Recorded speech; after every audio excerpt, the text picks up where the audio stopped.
El sistema de emisoras Atalaya presenta su programa El Personaje de los Viernes, bajo la conducción del ingeniero Andrés Mendoza Paladines. Anécdotas, recuerdos y vivencias especiales. Esto es El Personaje de los Viernes, por los 680 kHz de Atalaya, una potencia en radio. Bienvenidos.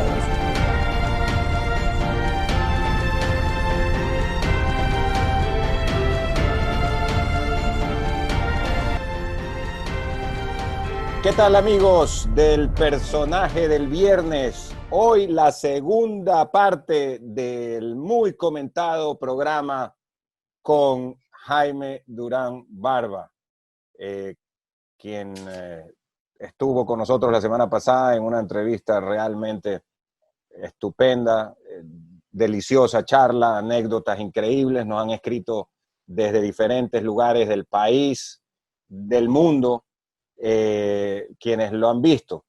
Y a propósito, Jaime, agradeciéndote por el tiempo, quería decirte que algunos y algunas personas me han dicho: ¿y qué dice Jaime Durán de la política ecuatoriana? ¿Qué dice de las actuales elecciones? Entonces le dije: no, de eso no hablamos. Y entonces, ¿de qué hablaron? Pues me decían los mensajes. Bueno, le digo, en la próxima le voy a preguntar. A ver si es que, pero una de las cosas es que quedamos en no hablar de política ecuatoriana. Y de todas maneras le voy a preguntar, así que empiezo preguntándote, haciéndote este comentario, mejor dicho. Sí. Mira, yo hace más de 15 años dejé la dirección de Informe Confidencial en el Ecuador y me sustituyó Santiago Nieto. Claro. Santiago es un personaje peculiar porque él empezó siendo encuestador de calle, tomando datos. Hizo toda su carrera, estudió su posgrado en Washington y actualmente es el presidente de la firma a nivel latinoamericano y quien se ocupa de los temas de Ecuador. Yo me fui del Ecuador hace unos 15 años más o menos. He venido con frecuencia, amo mi país como loco. Siempre añoro los locros de Guayabamba. Así deliciosos, deliciosos. Vengo enseguida a los locros. Soy muy ecuatoriano, pero estoy con mi cabeza en otros temas desde hace rato. La construcción del PRO y de lo que llaman el macrismo fue algo muy arduo. Son 15 años que hemos trabajado desde 2004 hasta ahora. Allá hemos tenido muchas elecciones provinciales, en ciudades, nacionales. Y me metí mucho con el tema en Argentina. Hice una enorme amistad con los fundadores de esto. Fundamos el PRO. Y allá soy más bien un personaje político que un consultor. Estoy totalmente identificado con el PRO. Soy miembro del Círculo de Filosofía de Buenos Aires, del Club Político Argentino, que reúne a los periodistas políticos más importantes de Argentina. Estoy muy inserto en Argentina, también porque yo estudié allá originalmente. Mi mujer fue argentina. Tu mujer fue argentina, ya. Ok, claro, entonces realmente tú tienes ahí raíces, digamos, ¿no? Una relación de muchos años. Toda la década del 70 en Argentina, que fue una década impresionante para la historia argentina. Empezó con la dictadura del general Lanusse, después fue elegido el presidente Cámpora de la izquierda peronista, después vino Lastiri, vino el general Perón, vino Isabel Martínez, vino la nueva dictadura. O sea, estuve con un montón de gobiernos de todo tipo y aprendí muchísimo. Me encanta Argentina, es un país en que siempre me fue muy bien, conocí gente maravillosa. La verdad que es maravilloso. Sí. Viví en dos ciudades maravillosas, porque primero pasé 2 años en Mendoza, que es una ciudad preciosa, que está en el norte. En el norte, cerca de Chile. Muy cerca de Santiago. Sí. De hecho, en ese tiempo el presidente Allende estaba de presidente en Chile, y vos con $10 podías comprarte la ciudad. Entonces, los estudiantes íbamos en bus a Santiago y con $30 pasaba un fin de semana descomunal porque todo era regalado. Además, muy interesante el proceso chileno. Muy interesante. ¿Y tú en esa época eras de izquierda totalmente? Totalmente, sí. Totalmente. y estaba en una universidad, la Universidad Nacional de Cuyo, en donde la mayoría de estudiantes éramos peronistas de izquierda. Okay. Y entonces estábamos muy en esa onda. Cuando hubo el tancazo, un intento de golpe contra Allende, pasamos unos 400 estudiantes argentinos a Chile a respaldar a Allende. Estuvimos ahí en... Por la cordillera. Cruzaron por la cordillera. Había buses de la universidad, todos buses. Ah. A respaldar a la izquierda. Y me acuerdo con pena y algo de risa, hubo una manifestación descomunal en la Alameda, esa avenida enorme que está en el centro de Santiago, contra lo que llamaban el tancazo, porque fue un intento de golpe del regimiento de Tacna, que era de tanques. Y ahí estuvimos cantando todo el tiempo, no nos moverán, y el que no crea que haga la prueba, no nos moverán. A las 3 semanas asomó Pinochet, hizo la prueba y salimos todos disparados por 20 años. 20 años. Y mató a 3.000 personas, claro, barrió. Sí, fue una dictadura muy fuerte. Pero vivir ese proceso fue interesante, estar ahí, conocer, asistir a las reuniones, a las manifestaciones, fue muy lindo. Yo creo mucho que es interesante conocer físicamente las cosas. En esa misma época, antes, estuve varias veces en Perú. Tuve la suerte de coincidir con un día en que celebraba su cumpleaños Víctor Raúl Haya de la Torre, el gran líder del APRA. El APRA. Y Caudillo. el partido hacía la gran manifestación por el cumpleaños del líder. Una cosa impresionante. El APRA era una maquinaria descomunal, estaba en todo Perú. Desfilaban con unos uniformes, los búfalos del APRA, los jóvenes de Fuerza de Choque del APRA. Y encabezaba la marcha lo que se llamaban los bufalitos del APRA. Los niños que a los 5 años entraban al partido. Ah, ok, o sea que era desde chicos. Fue genial eso, fue muy interesante el ver cómo era el APRA, conocer gente. Ahí conocí a Harold Forsyth, que era un joven político brillante de Acción Popular. Harold Forsyth. Sí, actual embajador de Perú en Tokio y padre de George Forsyth, que es quien está encabezando las encuestas en Perú para presidente de la República. Yo creo que George será presidente, y es un chico al que yo le conocí cuando nació. Ah, mira, no lo habíamos seguido aquello con todos estos cambios que ha habido en Perú. O sea, George Forsyth encabeza las encuestas en Perú y es de alguno de los partidos tradicionales, APRA o Fujimorismo o algún partido. APRA y Acción Popular, que fueron los grandes Acción partidos Popular. de Perú, están en pedazos, que prácticamente no existen. George es el típico candidato de la nueva era, es una persona de 36 años, fue guardameta de Alianza Lima. Guardameta arquero. Ah, ya, Arquero, guardameta sí. de Alianza Lima, ya. Un equipo muy conocido en Perú, como tú conoces. El más popular ahí, el Íntimos de la Victoria. George habla a la perfección inglés, alemán, italiano, francés y castellano. Tipo muy preparado, pero de la nueva época. O sea, todas estas gentes que nacieron cuando acabó la Guerra Fría no tienen las inquietudes políticas que tuvimos quienes vivimos la Guerra Fría. Para mí fue muy importante la izquierda, la derecha, la invasión de Vietnam, etcétera. Claro. Pero en el año 90 terminó lo que Hobsbawm, el mayor historiador marxista, llama el siglo corto. Y cuando se acabó el siglo corto, todo se acabó. No es cierto que Fukuyama haya dicho que con eso se acabó la historia, no. Pero sí pasó que el capitalismo se impuso en todo el mundo de una manera brutal. Pero Fukuyama dijo que ya era el fin de la historia. No, es una mala interpretación del título de un libro de él. Okay. Está escribiendo actualmente, acaba de escribir un texto maravilloso, Fukuyama se publicó ahorita en The New Yorker. Es un tipo sumamente lúcido, Fukuyama. Así Pero, es. ¿qué pasó en el 90? Hasta ese entonces estuvo la lucha siempre entre capitalismo y comunismo. Claro. En todo el mundo. En el 90 se derrumba porque quiebra económicamente el bloque soviético. Todos los países de la Europa Oriental quiebran. La Unión Soviética se disuelve.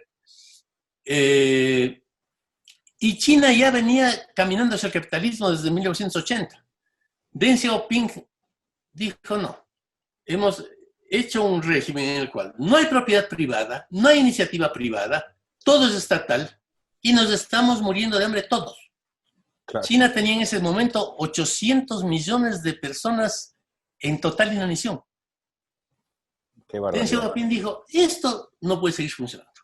Y abrió las 7 zonas libres capitalistas, en que fueron grandes zonas en las que dijo, aquí la gente no tiene ninguna ley socialista, ninguna. En las Impera 7 zonas. el capitalismo salvaje. ¿Sí? Ajá. Aquí todo es libre empresa, todo es libre contratación y punto. Una de esas zonas fue Shenzhen, que en ese tiempo era una aldea de pescadores que estaba frente a Hong Kong y actualmente es el 5º puerto más importante del mundo. Lo conocí en el año 2001. Es algo impresionante. Es como el Silicon Valley de China. Al lado de Hong Es Kong. el Silicon Valley chino, ¿sí? Sí. Es el Silicon Valley. Y nos decían, Actualmente, esto hace 20 años era una aldea de pescadores. sí, sí. Quien dirigió la ida al capitalismo de Shenzhen fue el presidente actual chino, el presidente Xi. Ok. Él es un ingeniero industrial, no es abogado. Ah, no es Es abogado. un ingeniero al que Deng Xiaoping le dijo, haga usted aquí un experimento capitalista. China desde entonces ha sacado de la pobreza a los 800 millones que había. En China ya no hay pobres que estén debajo de la línea máxima de pobreza, ya no hay. Instaurando una economía totalmente capitalista, yo diría salvajemente capitalista. Uh-huh. Los obreros no tienen derechos prácticamente de ningún tipo. Claro. Si vos haces una huelga en China, te ejecutan y punto, ¿no? Trabajan las horas que les dicen que trabajen. Es un país políticamente comunista, económicamente capitalista. Y para colmo, otro país cuya invasión nos movió a los jóvenes de izquierda en los 70s y los 60s, que fue Vietnam, que era el símbolo de la revolución, y todos estábamos en contra de la invasión. Ho Chi Minh en contra de los yanquis. Claro. Y el jefe estratégico de ese era Nguyen Giap, un jugador de Go, que es un juego que yo adoro. ¿Cómo se llama el juego? El juego más importante que existe. Go, Go. como el verbo to go en inglés, geo. Ah, ya. Es el juego más importante de Japón. Si tú llegas a ser lo que los occidentales llamarían campeón mundial, allá se llama jefe de la casa Honimbo, pasas a ser miembro de la corte del emperador del Japón. Es un juego que tiene una importancia filosófica y todo maravilloso. Es un juego maravilloso. Yo juego eso desde hace muchos años. Y quien condujo la guerra fue Phong Nguyen Giap, un general norvietnamita cuya profesión era jugador de Go. Jugaba esto. Fue una guerra descomunal, pero en la que quienes estábamos a favor de los vietnamitas decíamos, es el colmo, les van a imponer el capitalismo. Bueno, ganaron la guerra y ellos pusieron el capitalismo como norma. Vietnam es un país... que te interrumpa, así es el juego de Go. Sí. Es un juego que fue hace 4.000 años, dicen, inventado en la China. Sí, es un juego que tiene 19 líneas. Cada jugador tiene olas blancas, olas negras y deposita una piedra, alternativamente, e intenta rodear territorios con las piedras de su color. Ok. Cada uno, el que tiene las piedras blancas con las blancas, el que tiene las piedras negras con las negras. Sí. Si un grupo de piedras no tiene cómo respirar y se queda sin espacios internos, muere. Ya. Y esas son todas las normas, es simplemente eso el juego.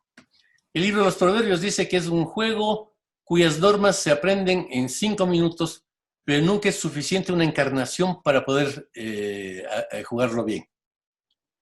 Porque es un juego estrictamente lógico. Absolutamente maravilloso. Qué maravilla.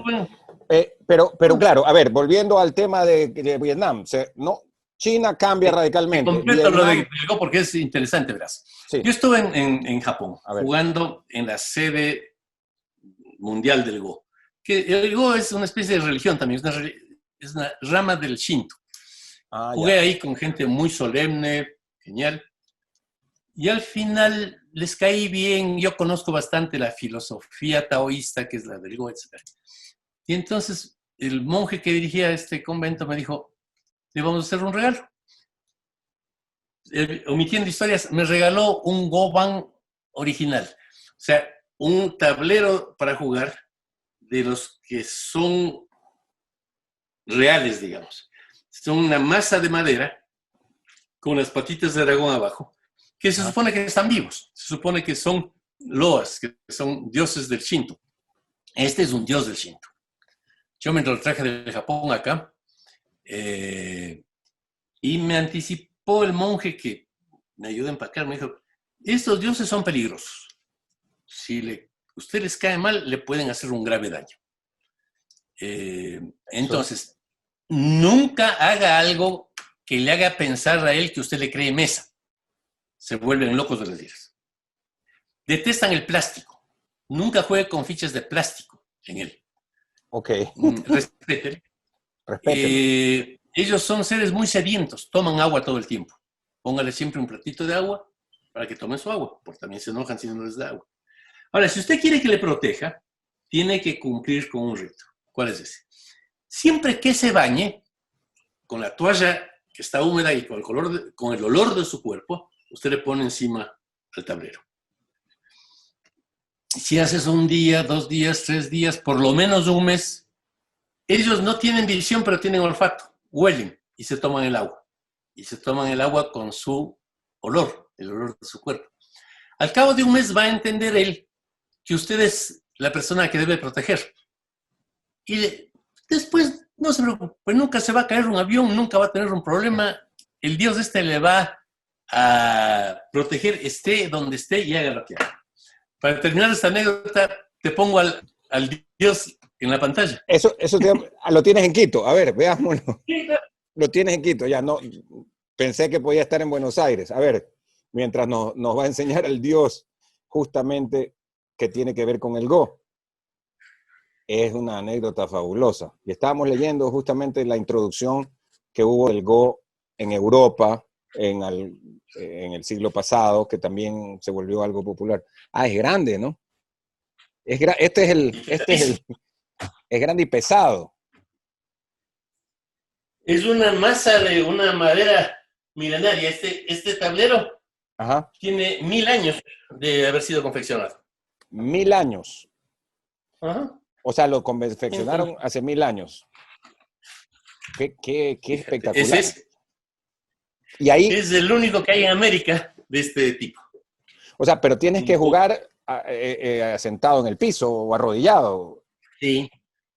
O en una mesa especial para esto. No se le puede subir a una mesa. No se le puede subir. Ya. No. Hay que sentarse en el piso en un cojín y solamente se puede jugar con piezas que son de piedra las negras y de concha del mar de la China las blancas. Si no, también hay el peligro que se enoje. Ok. ¿Y has jugado tú en estos años? Sí, siempre. Sí. Ahora, yo tengo muchos tableros, pero en este tablero solamente con personas que tienen la filosofía del Go. Ah, ya. Que tienen una forma de ver el mundo que básicamente es pacifista. Entiendo. O sea que el Dios estaría aquí. Esta es una exclusiva del programa. Esto es una exclusiva. Nunca estuvo mi tablero en la televisión.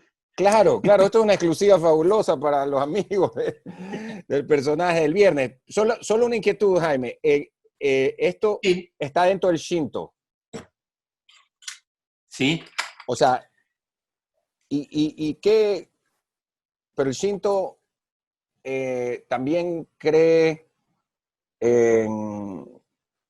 que hay personas o dioses, digamos, en objetos.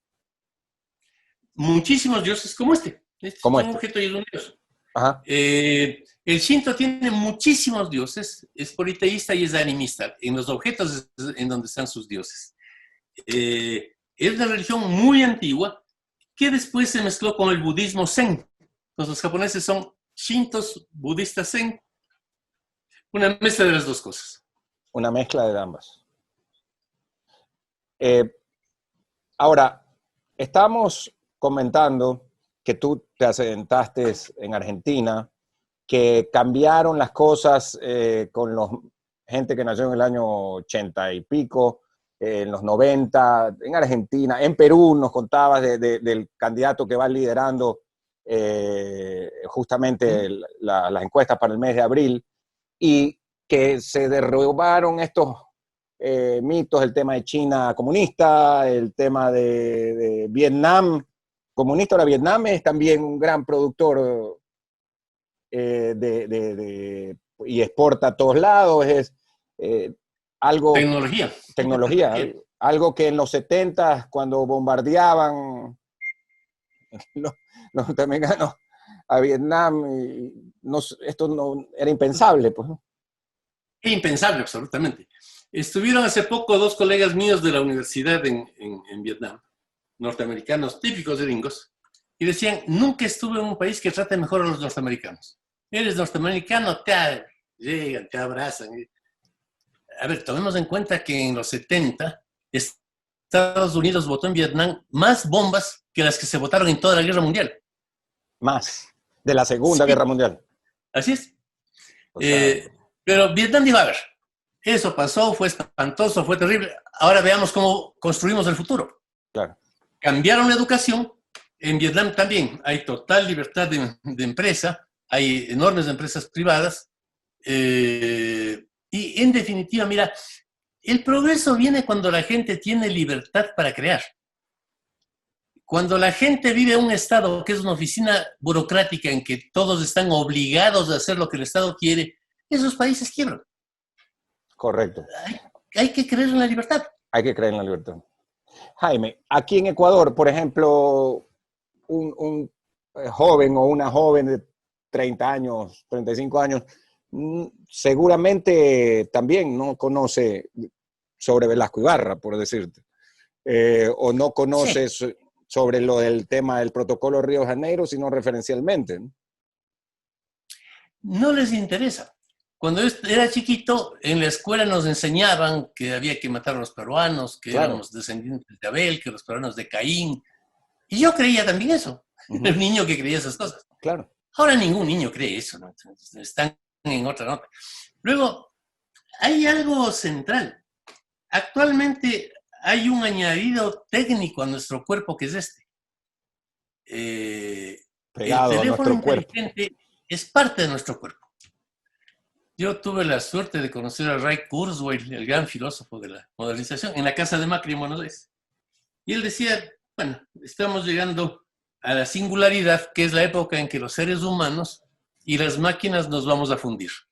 Va a haber robots que sean iguales a los seres humanos, robots que pasen el test de Turing, y habrá humanos que incorporemos a nuestro cuerpo elementos tecnológicos y no podremos vivir sin elementos que no son naturales, son elementos tecnológicos. Entonces dije, con el debido respeto, profesor, pero me parece que eso está muy lejos. Nos hablaba él de los nanoelementos que pueden estar en la cabeza. Y yo no tengo nada tecnológico. Y me dijo, oiga, Jaime, ¿qué tiene usted ahí en su mano? Un celular. ¿Y usted podría vivir sin el celular? Buena pregunta. No. Entonces es parte de su cuerpo. Su celular, me dijo, conoce más sobre usted que su psicólogo.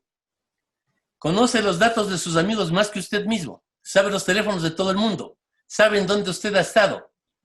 Y es parte de su cuerpo. Me quedé pensando y dije, sí. La verdad es que ahora, si por alguna razón salgo a la que fue la hacienda de mi familia toda la vida, que antes era lejísimos, pero ahora está muy cerca, en Guayabamba, si no tengo celular no me voy porque me parece peligroso. Bueno. Cuando yo era chico iba toda la familia y no teníamos ni teléfono. Ahora no van los chicos y las chicas. No van. Sí, tienes razón. Y peor, bueno, nosotros también. Pero los chicos dicen, si allá no hay celular, ¿hay señal o no hay señal? Bueno, pero sin el aparato no. Con mi nieto tuve una anécdota genial porque me vino a conversar hace unos meses. Me dice, oye, abuelito, quiero que me respondas la verdad, no me mientas. Sí, ¿de qué? Mi papá dice que cuando vos tenías mi edad no tenías internet. ¿Es cierto? No puede creer. Estaba con la duda. Estaba con la duda. eh, y le dije, no tenía. ¿Cómo vivías? A un niño no le parece posible vivir sin Internet, porque el mundo cambió. El nuevo libro que estamos preparando con Santiago es Política en la Cuarta Revolución Industrial y tratamos sobre esto. Los seres humanos actuales somos ya otros seres humanos, no somos los antiguos. Y la política hay que hacerla de otra manera, la vida hay que hacerla de otra manera. Y la estamos haciendo aunque no nos problematizamos teóricamente. O sea, tú y yo, tú eres más joven, pero de seguro utilizaste máquina de escribir. Claro, claro. Es más, me daban en el colegio mecanografía. Claro. Claro. Y mi papá, cuando cumplí 15 años, me regaló una máquina Remington, que era muy durable. Y me dijo, es una máquina para que le dure toda la vida. Ahora, primero ya no sabría escribir en una máquina de escribir. Escribo siempre en computadora. Y cuando me compro una computadora, no es para toda la vida. Me compro una máquina que sé que habrá que botarla a la basura en 3 años, porque no podrán correr los programas que aparezcan. Mientras Todo que se volvió... la Remington era para toda la vida. Claro, y Claro. está ahí arrumada Ahí porque está. existe, pero ¿quién la puede usar? Ya no se Todo puede. se volvió efímero, todo. Las relaciones personales también se volvieron efímeras. Cuando yo era chiquito vivíamos con mis primos, mis tíos, la familia, encerrados. Actualmente el niñito nace y va al parvulario desde chiquito, socializa con niños de otras familias, con maestros, después le cambian de parvulario. Todo es efímero, tampoco son relaciones para toda la vida.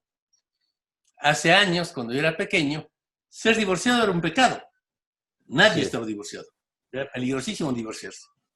Actualmente, cuando me topo con un amigo al que no le he visto 10 años, no le doy saludos para su pareja inmediatamente, sino primero le pregunto, ¿sigues con la misma? Bueno, en la mayor parte de los casos están con otra. Tienes toda la razón. Todo cambió. Todo cambió. Todo. Y por eso también es que en política, antiguamente, tu familia era liberal, todos eran liberales, hijos liberales, abuelos liberales, conservadores. Ahora no pasa eso. El hijo hace lo que le da la gana, no obedece al padre. Literalmente, literalmente. Sí. Sí. El feligrés no obedece al cura. No. El estudiante no obedece al maestro.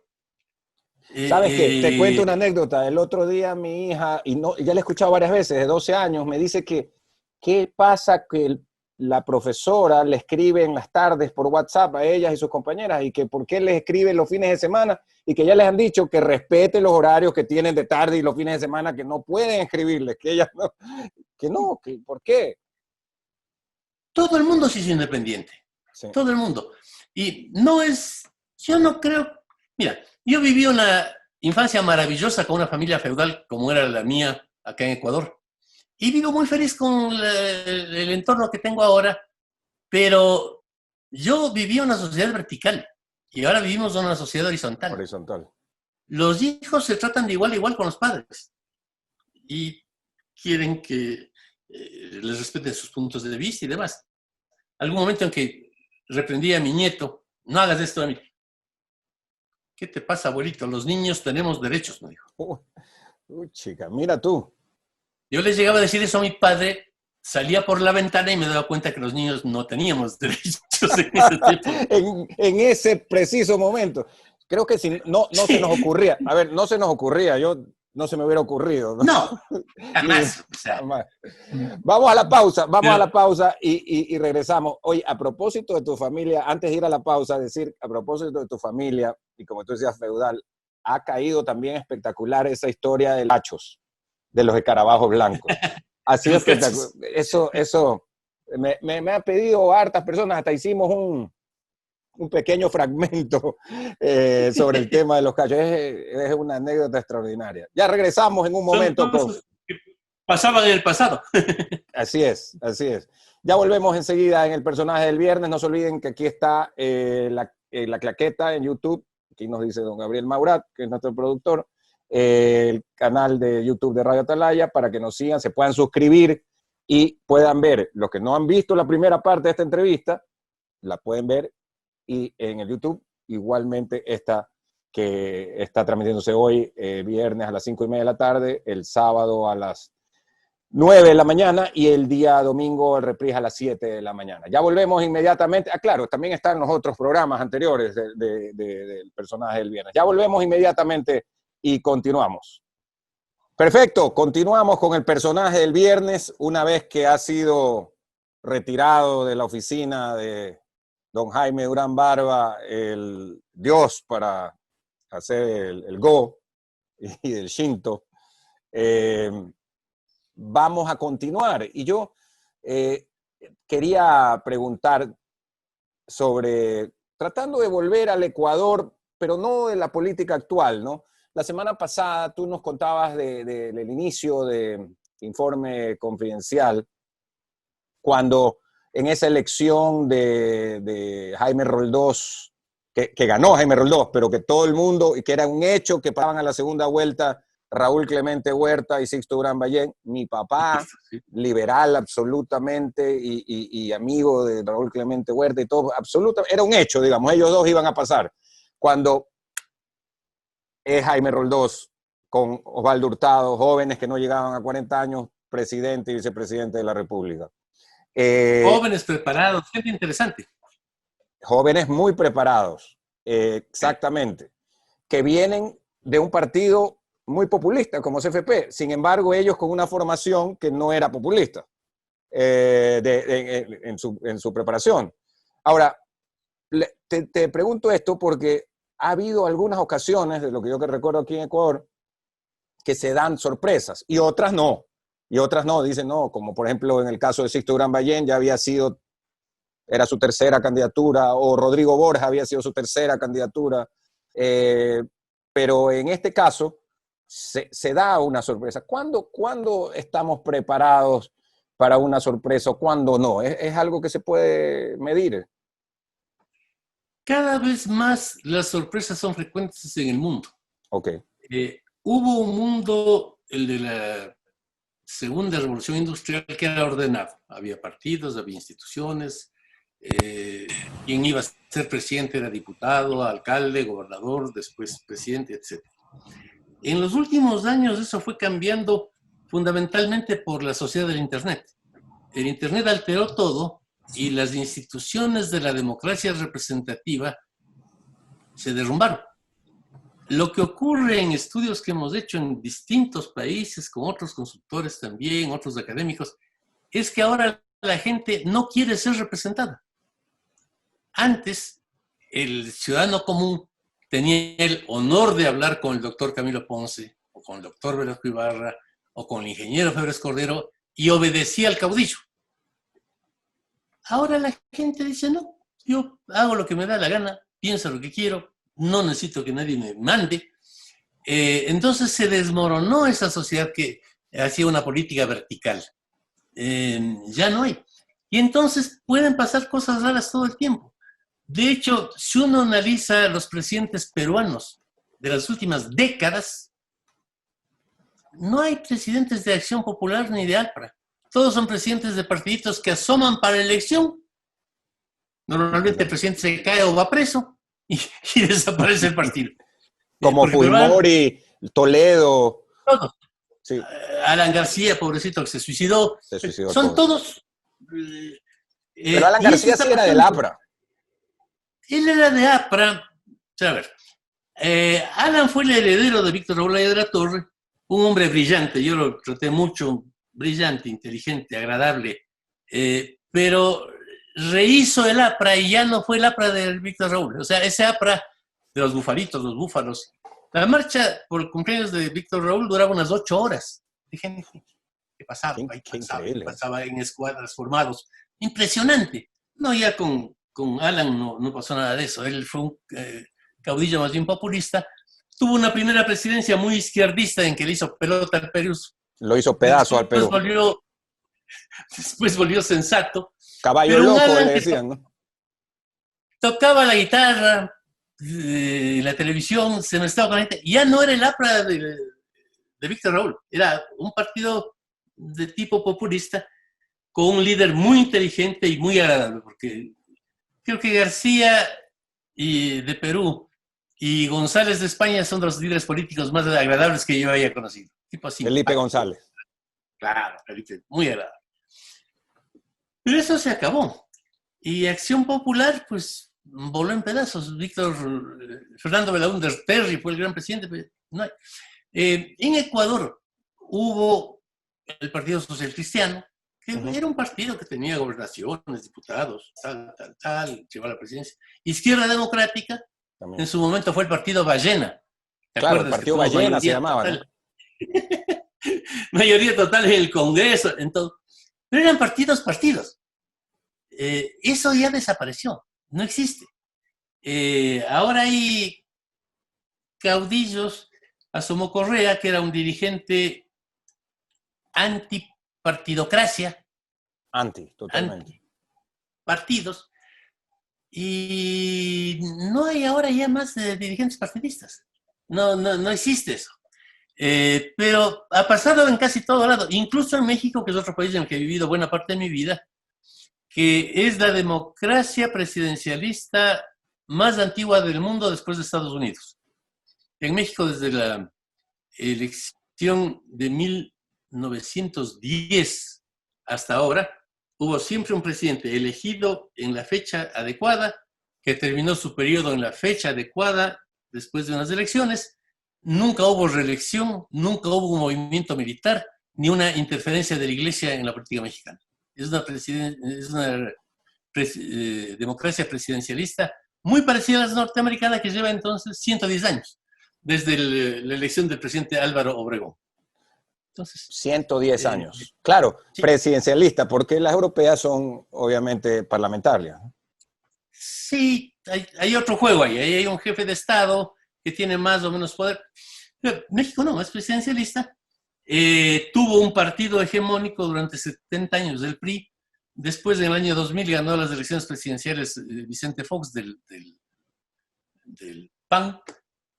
Ahora ganó las elecciones Víctor AMLO, Obrador, y él es el fenómeno más extraño de la política mexicana.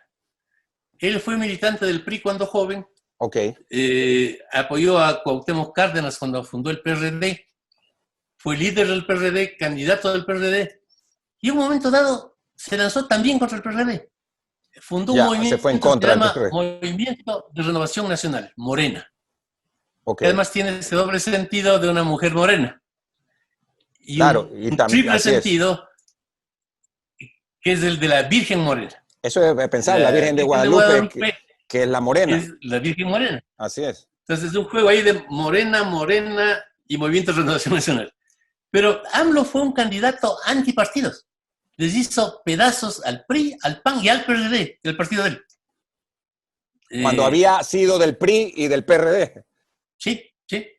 Pero acabó con todos y mantiene una popularidad relativamente importante. Nosotros en la última elección mexicana hicimos muchas encuestas y era sorprendente. O sea, el PRI y el PAN estaban borrados de la mente de los mexicanos después de más de un siglo de presencia. Pero, ¿eso qué significa? La crisis también institucional mexicana, claro. Encabezada en este caso por AMLO.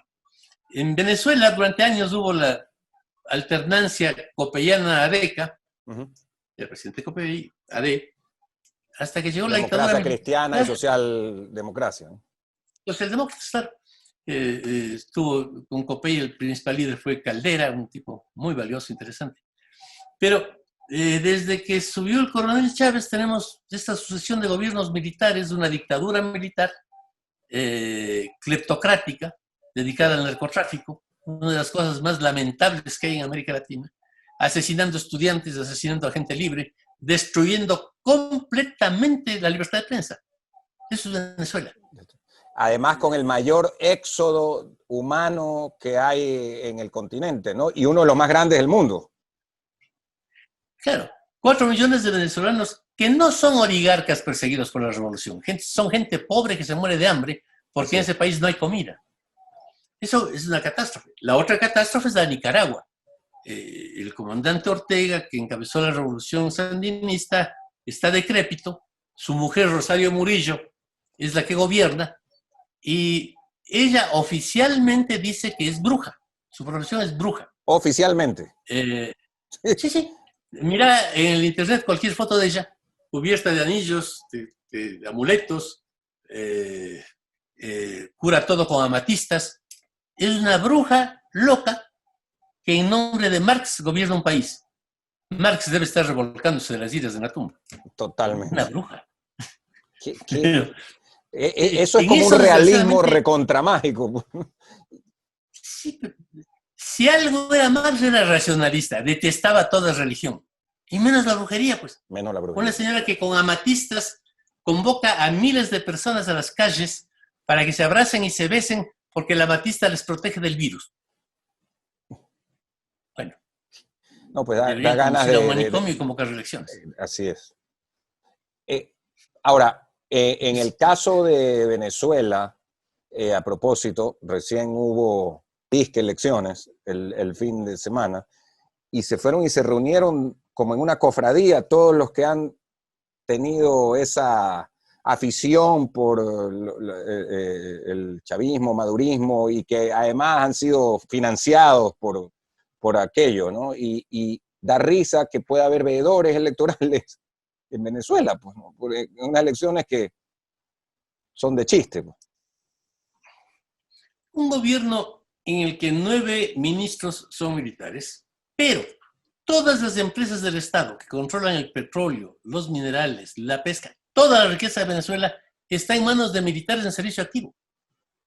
Digo, yo respeto a las Fuerzas Armadas, pero no creo que deben gobernar y adueñarse de un país. No. Tienen un papel en el país, que es otro. Pero Venezuela es una dictadura militar, persigue a quienes discrepan, destruyó todos los medios de comunicación, todos.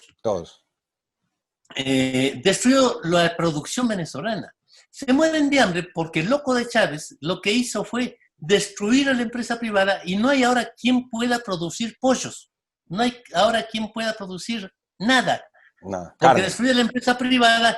Claro, él estaba hundido en plata por el precio del petróleo, importaba todo. Se acabó la plata y ahora no tienen cómo importar. Claro. Es un gobierno irresponsable, ignorante, que ha llevado un sufrimiento enorme a su gente. Y no es una cuestión teórica. Cuando sales tú por Quito, en cada semáforo hay una familia de venezolanos llorando y pidiendo una moneda. Yo soy una persona muy sensible. Me conmueve, prefiero no salir, me da pena. Es una mujer, un señor, sus hijitos, una monedita, por favor. Miles y miles de venezolanos que se mueren de hambre porque estos militares incompetentes se robaron todo.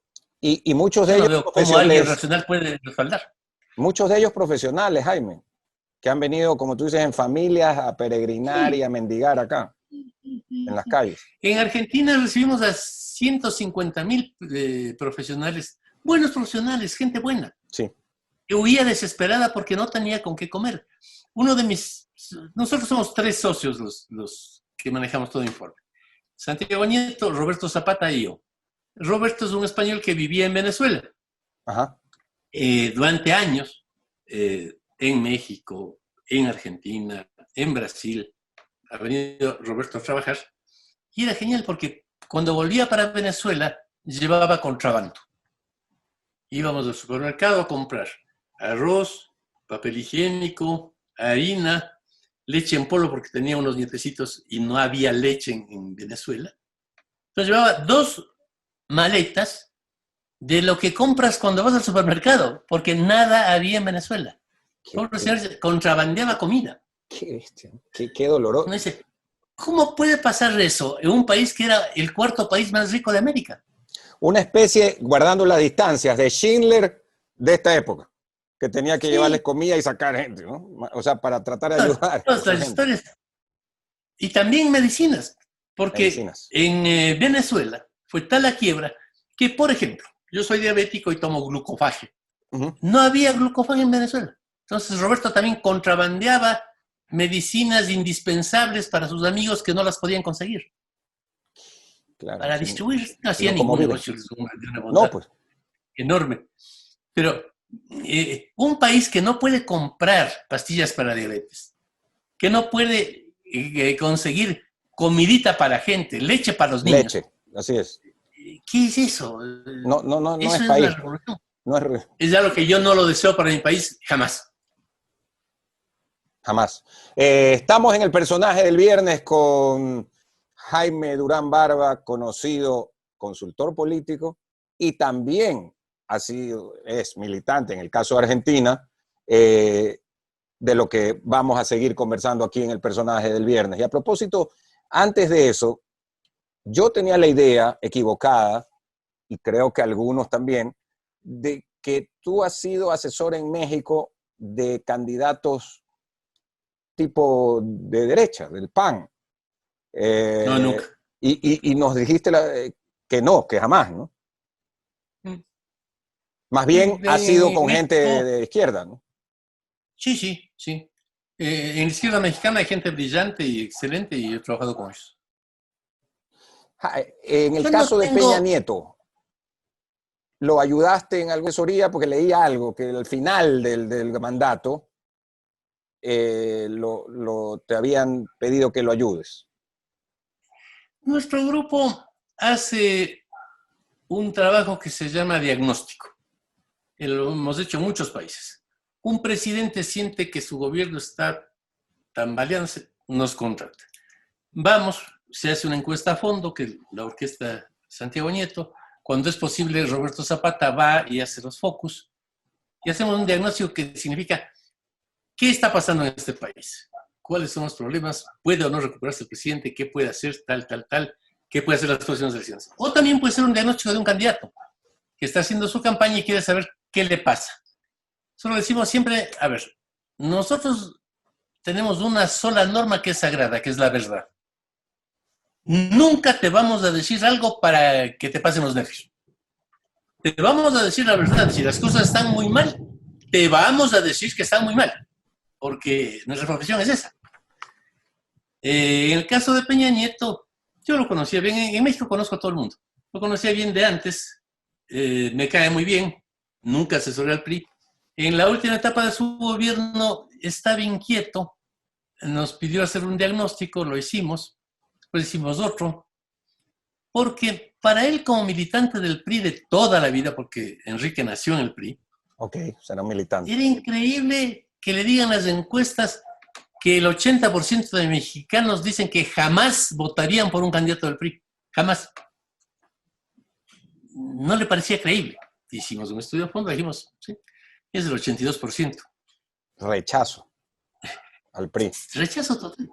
O sea, es esta cosa que pasa también en otros países del mundo, que es el rechazo a los partidos existentes. Porque del PAN, olvídate, más del 80%. Del PRD, también, más del 80%. AMLO no era visto como militante de un partido, sino como un tipo que estaba en contra de los partidos, entonces le iba bien. Y ahí solamente me quedaba una inquietud. En el caso de México, el presidente actual, ¿qué tipo de nivel de aprobación tiene? Andrés Manuel López Obrador. Las últimas encuestas de hace 2 semanas está con 42, 44 de aprobación. No es malo, un año difícil, ¿no? De COVID y todo. Es una evaluación bastante buena para lo que es posible. Y en este momento casi todos los presidentes de América tienen una evaluación pobre, incluido Iván Duque, que en mi criterio es el presidente más preparado de la región, tipo extraordinario. No está tan mal Fernández en Argentina. Piñera está muy mal en Chile. Muy mal. Marito muy mal en Paraguay. La calle Pú está recién empezando, está con buena evaluación en Uruguay. Pero en general el ánimo de la gente es muy negativo. Ha sido un año terrible. Todos han pasado encerrados. Y los problemas de Internet que tenemos es por eso. Nunca hubo tantos millones de gentes metidos en el Internet al mismo tiempo. Está sobresaturada la red. Está sobresaturada. Claro, hemos pasado encerrados en esto, en el mundo, no en Ecuador, es el mundo.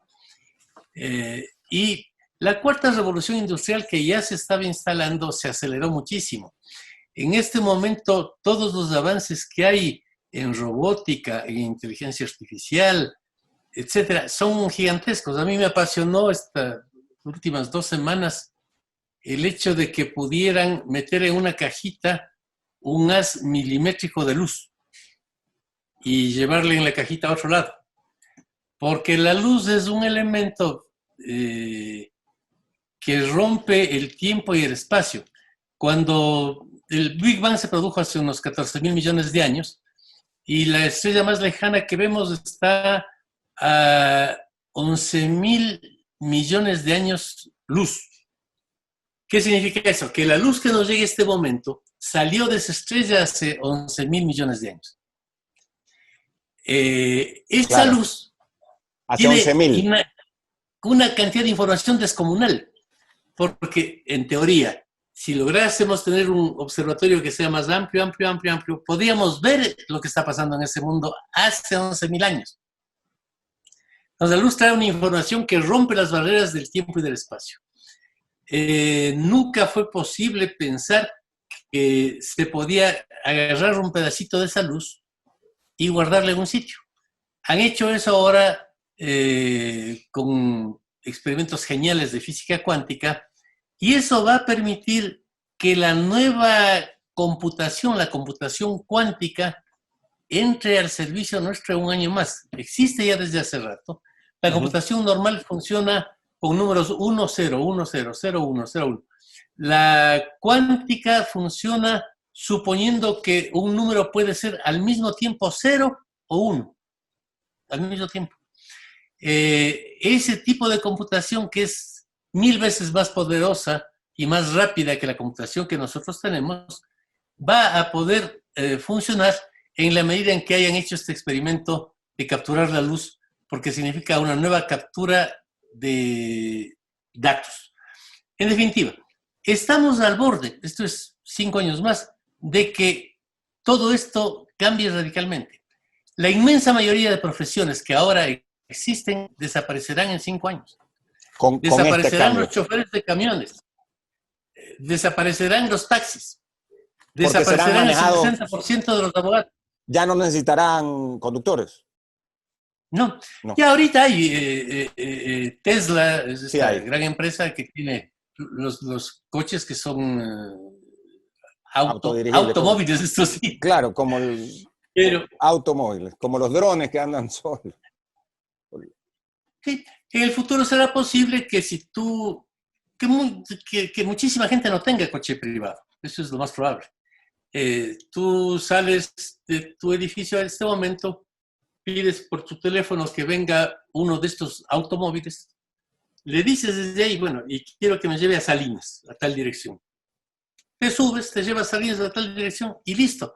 Ya está hasta pagada porque la tarjeta de crédito tuya está inscrita en esa compañía. Ajá. O sea, eso va a pasar.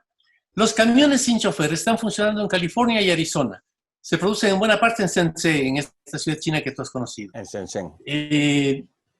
Lo previsible es que en 10 años desaparezca la clase obrera. Desaparezca. Las fábricas van a funcionar por robots que se autocontrolan, se autodirigen, y va a haber robots que se van a lanzar al espacio que van a ser autorreproducibles. O sea, un robot de estos va a aterrizar en Marte, va a ubicar materiales que le sirven para hacer otro como él, y va a hacer otro y otro y otro, y miles de robots nuestros estarán funcionando en el cosmos. ¿Y esa fuerza laboral qué hace? ¿Qué pasa con esa fuerza laboral? Choferes. Lo que pasó siempre cuando hubo una revolución industrial. Cuando vino la primera revolución industrial, quienes trabajaban en los telares y en el campo dijeron, ¿y ahora qué hacemos? Ajá. Vienen unas máquinas que se mueven solas, las máquinas de vapor se movían ellas mismas, era una cosa terrible para la época. Bueno, pasó que hubo fábricas y hubo mejores empleos y la cosa siguió. En la segunda revolución industrial se difundió la electricidad y vino la producción serial. El señor Ford en Detroit hizo estas fábricas en las que producían en serie los elementos. ¿Y qué va a pasar? Bueno, se quedaron en el desempleo millones de obreros que pasaron a trabajar en otras cosas. Con el Internet pasó también eso. Cuando yo entré a la Católica, después de salir del San Gabriel, había cómo estudiar abogacía, economía, ingeniería y derecho. No había más. Ahora tú ves que los jóvenes estudian ingeniería de sistemas, muchos se Robótica, dedican a robótica robótica. y una serie de cosas así. Una serie de cosas que cuando yo era adolescente no existían. Entonces, la gente va a asumir otros empleos más hermosos, más productivos, y va a vivir mejor. Pero si nuestros políticos tuviesen responsabilidad, y en América Latina hay pocos responsables, estarían pensando, bueno, ¿qué vamos a hacer? Porque si desaparecen mañana, como van a desaparecer los taxis, es inevitable, desaparecen en 5 años a lo mucho. ¿Qué hacemos con los taxistas? No podemos votar a esa gente a una situación desesperante. Hay que reestructurar el mercado del trabajo para que quienes pierden sus profesiones se puedan reacomodar en mejores profesiones. Y para eso hay que educarle a la gente. Debemos tener gente con más libertad de pensamiento, con más capacidad de inventar cosas. La vieja pedagogía de memorizar textos es una Ya no, cosa que ya no funciona. ya no funciona. Pero hay toda una enorme revolución que se está haciendo y desgraciadamente son pocos los políticos de América Latina, si hay algunos, que son conscientes de eso, que estudian estos elementos para pensar cómo hacer para que esta gran revolución tecnológica no haga daño, sino que más bien lleve a una mayor ferocidad. ¿Tú conoces alguno de ellos? ¿O alguna de ellas? Sí. Ciertamente Marcelo Ebrard de México, por ejemplo, el financiero mexicano, es un tipo con el cual hemos conversado de estas cosas muchas veces. En el PRO hay muchos. En el PRO... En Argentina. Sí, el grupo de Macri son mediciones que se hacen en el mundo. ¿Cuántas personas con un posgrado internacional, un PhD, están en el entorno del presidente? De los 100 que están cerca de Macri, 80. Ok. De los 100 que están en torno a Fernández, 3. Así es claro, sí. Claro. Ya. Es matemático, o sea, ¿cuánta gente habla idiomas? Del entorno de Macri, casi todos hablaban al menos 2 idiomas. En el entorno del presidente Fernández, con todo el respeto, ni el canciller habla inglés. Y entonces, no digo que sea lo único en la vida, pero sí hay que estudiar, es bueno estudiar. Por supuesto, ¿cómo no va a ser? Siempre ha sido bueno, eso no va a cambiar. Jaime, para culminar, te quiero plantear lo siguiente a propósito de esto que nos estás diciendo. Hay algunas frases tuyas que tengo aquí y que quiero ver cómo juntarlas en esta pregunta. Por ejemplo, esto es del mes de agosto de este año, de agosto, y tú dices, Trump va a perder, ¿ok? En ese momento. Haces una explicación por qué Trump va a perder, cosa que ocurrió y que pues ya es historia. Luego, en unas declaraciones recientes tuyas, el diario La Nación en Buenos Aires, en Argentina, también veo a Página 12 y al propio Clarín. Tienes en estos días, además, entrevista me decías, con Majul, famoso periodista argentino. Has dicho por qué María Eugenia Vidal no fue candidata y no debía ser candidata el año anterior para enfrentar a Fernández y a Cristina Fernández. Digamos, esos análisis, me imagino que son basados en una serie de estudios y a cuál es la situación, ¿no? Claro. Yo no hago análisis por simpatías o antipatías. Okay. María Eugenia es una mujer a la que yo estimo enormemente. Ella y Marina Silva son las 2 mujeres políticas más alucinantes con las que traté en mi vida.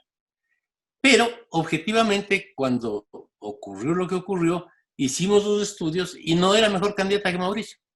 Eso era así. Luego, hay un tema, y es que este grupo de gentes que trabajan con Mauricio valoran la coherencia. Okay. Habría sido imposible que María Eugenia salga a insultarle a Mauricio y atacar la política económica de Mauricio, que era la única forma de ganar. Claro, hubiera sido. Pero la condición ética de María Eugenia no es esa. Y ella no debe hacer eso nunca. En el peronismo eso es normal. Alberto Fernández le decía cualquier cosa a Cristina, desde la luna para abajo, y después se hacen de buenas y iban juntos. En el otro sector Scioli también la atacaba a Cristina, ¿no? En algún momento. Y Cristina le hacía horrores a Scioli. A Cristina le hacía horrores a Scioli.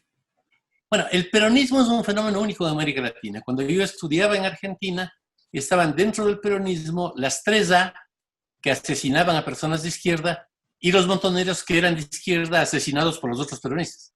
Y seguían siendo peronistas. Y seguían siendo peronistas. Claro, es una fenómeno. No había ningún problema. Ya, y María no hay Eugenia, otro caso del mundo. y María Eugenia Vidal puede ser entonces para las próximas elecciones sí una carta. Fuerte. Puede ser una carta sin duda para la presidencia, para la gobernación de Buenos Aires, para la jefatura. Volver a la gobernación. Sí. Es una mujer íntegra, inteligente, valiosísima, muy honesta, tiene una honestidad rayana en lo monacal, pero yo la quiero muchísimo, le conozco mucho. Santiago dirigió su campaña en la provincia de Buenos Aires. Santiago. Somos muy amigos. Es una mujer extraordinaria. Y en el caso de Trump, ¿qué te hacía pensar que no iba a ganar a agosto o en julio? Su manejo fue exagerado. Trump es un anticandidato, un antipolítico, semejante a AMLO, semejante a Bolsonaro, personas que están contra el sistema, pero exageró.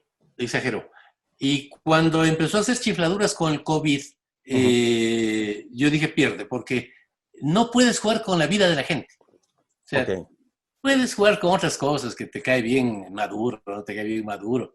Pero ya si, como efecto de las idioteces del presidente, se muere tu mamá, se acabó la broma. Se acabó la broma. Claro. Trump tuvo esas actitudes. 4 años atrás, cuando nadie pensaba que Trump ganaba, publiqué en la revista Noticias un largo ensayo diciendo que Trump ganaba. O sea, yo nunca escribo para favorecerle o no a alguien. Cuando dije que Trump ganaba, no lo hice porque me caía bien, sino porque objetivamente ganaba y ganó. Y ahora perdía, bueno, porque los números decían eso. El choque entre la cuarta revolución industrial en lo que llaman el Rust Belt en Estados Unidos, en la zona industrial, es muy grande.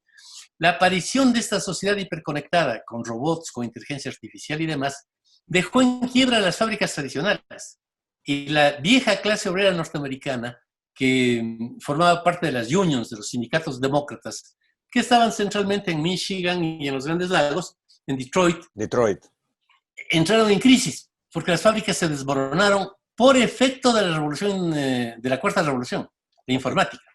Claro, entonces, esa clase obrera que fue siempre demócrata, porque ellos eran las famosas unions, de pronto dijeron, oye, esta modernización nos está llevando al diablo, y se fueron con los republicanos, porque los demócratas tienen su gran base en todo lo que es la economía del oeste, centralmente de California, en donde está Silicon Valley, que es el eje de la cuarta revolución industrial.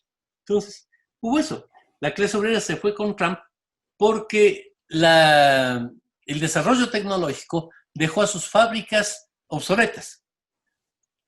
Ahora otra vez... Ahora volvieron con los demócratas. Pero muy poquito. La verdad es que en los 4 estados que están junto a los Grandes Lagos, Trump ganó por 0,1% en uno, por 0,2% en otro, por 1% en otro, y con eso fue presidente de los Estados Unidos. Esta vez en esos mismos estados perdió por 1%. En total, los votos que cambian son 28,000. O sea, sí, una cosa apretadísima, ¿no? Ridícula. O sea, lo que pasa es que, según la legislación norteamericana, cuando vos ganas en un estado, aunque sea con un voto, te llevas todos los delegados. Claro. No hay representación de minorías. Entonces, te llevas no importa, ganas con 100 votos, te llevas los 20 delegados de un estado. Así es. Es una legislación peculiar. Que le Jaime, sirvió para ganar a Trump y le sirvió para perder. O sea, las dos partes, ¿no? Le sirvió 2016 y ahora lo contrario. Y dentro de Si esos tú mismos sumas los análisis, votos con los que ganó Trump en el 2016, son 16,000. O sea, esos 16.000 son los que hacen la diferencia para llevarse los sí. estados clave. Claro, porque sumados de los 4 estados industriales, tienen 46 delegados. Los restas los delegados de Trump, 46, y subas 46 a Clinton, y Clinton ganaba. ¿Cómo cambia lo uno al otro? ¿Y qué pasará aquí en Ecuador el 7 de febrero? ¿Quién gana? Ahí te la pongo también, como dicen, una bola curva, como dicen en béisbol. Está complicado. Tengo que llamarle al Santiago a preguntar qué pasa, pero lo que sí diría es que me llama la atención que a esta altura de la vida, más del 50% dice ninguno. Hay un despecho enorme de los ecuatorianos frente a los políticos, a todos. Uh-huh. Y hay un estado depresivo muy grande, ¿no? La inmensa mayoría, 9 de cada 10 ecuatorianos creen que el país está peor que hace un año. O sea, estamos en una situación de mucho pesimismo. Depresión, ánimo bajo, negativismo, ¿no? Que no es solo de Ecuador, así está América Latina, pero en una circunstancia así la gente puede votar de cualquier manera por despecho. Jaime, no es lo mismo ninguno que no sabe, ¿no? No. Si vos me presentas una boleta, ¿por quién va a votar? No sé. Es una actitud. Otra actitud es ninguno. No me gusta ninguno. Claro, totalmente diferente. Quedan menos de 2 meses. En todo caso, le vamos a preguntar a Santiago Nieto. A ver qué nos dice. Le vamos a preguntar. Siempre me cuenta. Le vamos a preguntar. Queremos agradecerte y felicitarte además porque te vemos siempre en los principales programas de televisión, ahora pues los diarios, los periódicos también hacen unos programas fabulosos por internet con los principales periodistas argentinos, de radio también, como la Nata Longobardi, etcétera, que tienen un nivel muy alto y que además que esté un ecuatoriano en esa consideración es algo, por decirlo suave, atípico en la Argentina, Jaime. Sí, es muy lindo y estoy muy agradecido a Argentina, es mi segunda patria, sigo siendo ecuatoriano como siempre. Claro. Adoro mi país, adoro México, son los 3 países con los que más vinculación afectiva tengo, pero me siento latinoamericano, igual me encanta Paraguay, ir a comer surubí y escuchar un idioma tan lindo como es el guaraní. Sopa paraguaya. Oye, el surubí es un pez fabuloso, ¿no? Pero en Argentina delicioso. ¿No hay surubí? No. En Argentina no hay. Ah, ya. Este es propio de los ríos de Paraguay. En Argentina lo que hay mucho es la carne, ¿no? Que ha invadido todo. La carpa. La carne, los chinchulines y todos sus derivados. Muy bien. Cada país tiene su encanto y me encanta la diferencia. Perú nos decías que también, ¿no? Sí, una comida espectacular. La comida espectacular. Claro. En Perú hubo en la colonia una serie de personas que llegaron de España, entre ellas empleadas domésticas que eran árabes, eran marroquíes. Y los árabes tienen la costumbre de cocinar con limón. Ajá. Entonces, ahí nació el ceviche. Entonces, ahí empieza el ceviche. Ponían limón en vez de cocinarlo. Y el ceviche es una comida que surge de empleadas árabes de los colonizadores limeños. Mira tú, cómo se da todo, ¿no? ¿Y de ahí pasa al Ecuador o qué? Sí, de ahí pasa al Ecuador. Pero aquí hay variedades deliciosas, o sea, el ceviche manavita es una cosa. Así es, diferente que el de otro. Y los mariscos ecuatorianos son, en mi criterio, los mejores del mundo. Son extraordinarios. Así que bueno. Nuestro país tiene cosas muy lindas. Ojalá sepa encontrar una buena senda para desarrollarse. Sí, tiene cosas muy lindas. Solo decir las Islas Galápagos, que tuve la oportunidad de estar hace poco, que es algo una locura. Extraordinario, ¿no? Extraordinario. Sí. Bueno, Jaime, un abrazo y estamos en contacto. Gracias por estar con nosotros otra vez en el personaje del viernes. Muchas gracias, Andrés. Un gusto saludarte y que tengas un buen fin de año. Igualmente para ti y para tu familia. En el personaje del viernes, aquí está la claqueta para que se unan al canal de YouTube de Atalaya, y los que ya están pueden seguir el programa anterior con Jaime Durán Barba, la primera parte, y los programas previos también con los anteriores invitados. Ya volvemos y seguimos con la programación.